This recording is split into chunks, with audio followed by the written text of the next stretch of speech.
Again, here is what might sound like a really silly question.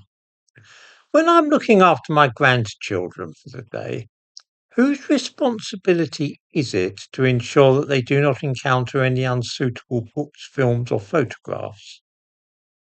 Is it mine, since I'm acting in loco parentis, temporarily assuming the responsibility of a parent? Or is it the responsibility of one of the country's many quangos, such as Ofcom? The obvious answer is that it is my responsibility, just as it was my responsibility to check what my children were seeing and reading when they were little. But the government cannot bear the thought of families behaving in this way and making decisions for themselves, and so they're constantly busybodying around trying to interfere with parental responsibility. Still, this might be annoying, but it's harmless enough, isn't it? We can just ignore them, and if they start getting above themselves, just leave them to it. In fact, we cannot, because it is not only what children are watching which concerns them, but also what adults are looking at on the internet. This makes our rulers profoundly uneasy, and so they plan to control what we can and cannot see on the internet. Viewers may have seen the other day that Ofcom have fined an American company, a messaging board called 4chan, over £500,000 for breaching Britain's Online Safety Act. There is not the slightest chance of the company ever giving Ofcom this money. They have recently sent an insulting message to Ofcom instead. The fine was because 4chan will not institute strict checks on the age of users at the site who view pornography.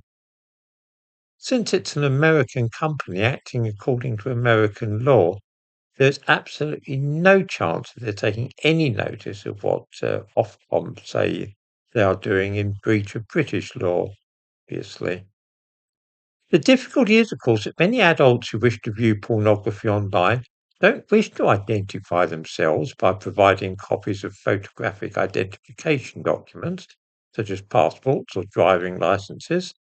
Sites which insist upon this see a sharp fall in traffic, which for commercial companies is most unwelcome. The ostensible aim of this law is, of course, to protect children, but that is, as I say, not the government's business at all. It is for parents to check what their children are watching or reading, not the government. If I have charge of my granddaughter for the day, I don't need some quango looking over my shoulder trying to control what she sees. That's my job.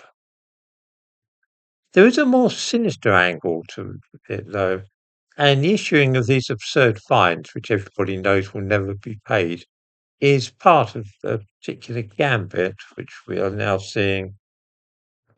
It's always undesirable to see a law ignored or routinely disobeyed, because if the authorities are unable or unwilling to enforce a law, then it brings the whole principle of the rule of law into disrepute, which is bad for society in general.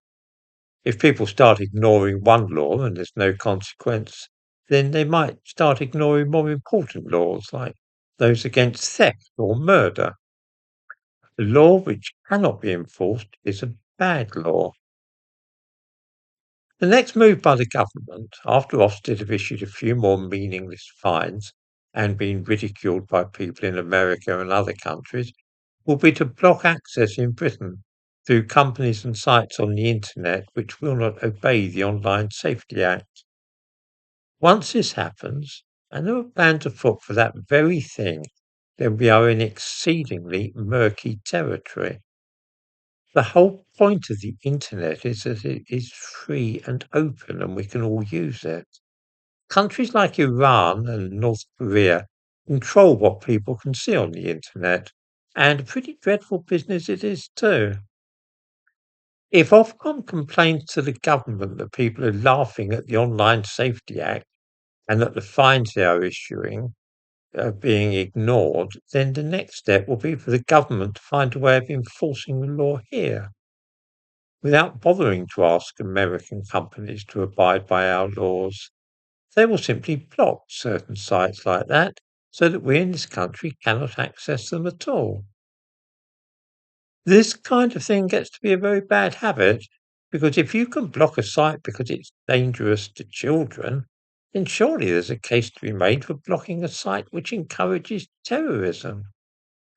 The list of sites on the internet which could be harmful to people in Britain is a long one, and by starting with children seeing awful pornography, the government are pretty sure that the public will back them. We are now at the top of a very slippery and exceedingly dangerous slope.